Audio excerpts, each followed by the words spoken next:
ঢাকা আন্দোলনের যিনি আহ্বায়ক অর্থাৎ বিএনপি পন্থী পেশাজীবীদের নেতা অধ্যাপক এমাজউদ্দিন আহমেদ এবং সদস্য সচিব জাতীয় প্রেস ক্লাবের সাবেক সভাপতি শওকত মাহমুদের নেতৃত্বে ৮ সদস্যের একটি প্রতিনিধি দল যারা ঢাকা আন্দোলন নামে বিএনপির মূলত কাজ করছে, তারাই বেগম খালেদা জিয়ার সাথে এই ঢাকা সিটির মেয়র নির্বাচনে বিএনপির প্রার্থী কারা হবে সে বিষয়ে বেগম খালেদা জিয়ার সাথে বৈঠক করেছেন এবং বৈঠক থেকে বেরিয়ে তারা কথা বলেছেন।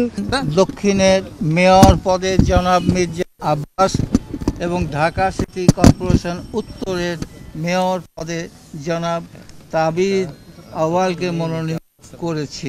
আমরা সাংবাদিকরা প্রশ্ন রেখেছিলাম শওকত মাহমুদ এবং অধ্যাপক এমাজউদ্দিন আহমেদের কাছে যে এই ঢাকা সিটি নির্বাচনে বিএনপি চেয়ারপারসন বেগম খালেদা জিয়া নিজেই প্রচারণায় নামবেন কিনা, সেই উত্তরে তারা দিয়েছেন। তারা বলেছেন সে বিষয়ে চূড়ান্ত সিদ্ধান্ত নেবেন বেগম খালেদা জিয়া এবং তারা নির্বাচনের যে পরিবেশ বর্তমানে রয়েছে সেই পরিবেশ সবার জন্য অর্থাৎ সব দল সমর্থিত প্রার্থীদের জন্যই সমান সুযোগ তৈরি করার জন্য নির্বাচন কমিশনের প্রতি তারা আহ্বান জানিয়েছেন। আজকের এই বৈঠকের বিষয়ে এবং আগামীকাল থেকে তাবিদ আওয়াল এবং মির্জা আব্বাসের পক্ষ থেকে তারা আনুষ্ঠানিকভাবে ঢাকা আন্দোলন নামে এই ব্যানারে যারা আন্দোলন করছেন তারাও সরাসরি নির্বাচনে প্রচারণায় নামবেন।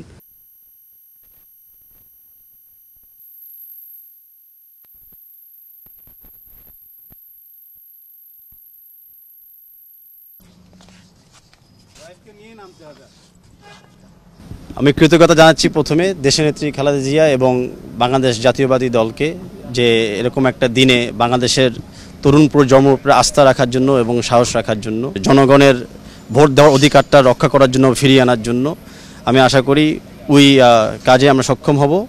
28শে এপ্রিলে আমরা জয়লাভ করে আসব বিএনপির জন্য।